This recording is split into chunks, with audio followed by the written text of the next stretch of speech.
In this video, we thought we'd take a look at the offering that we have for a 57 to 72 full-size Ford, and then it's Mercury Cousins. This is going to be our Legend Series kit. Thought we'd just kind of take a look at the parts and pieces in a little bit more of an in-depth manner and kind of see what we got here.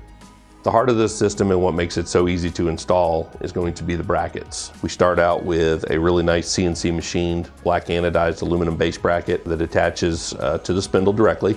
And then from there, a laser cut steel bracket gives the proper location for the caliper to mount to. The next major component within this system is going to be the rotor itself. With this system, we have developed a two-piece rotor that comes with a directionally vaned 11-inch rotor bolted to a CNC machined aluminum hub. The standard is a plain rotor, but we do have available a slotted and drilled version as well. The last piece of the puzzle here is going to be the caliper. In this particular system, we use a large single piston GM-based caliper. Comes in a nice silver zinc finish. Included, of course, is going to be all the necessary hardware and components to install this on the spindle in the vehicle. Of course, you get the brake hoses, wheel bearing seals, everything basically necessary to install it on the car.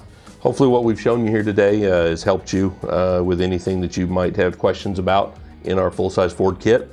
If you have more questions, if you need more information, by all means, check our website, give us a call. We are always here to help.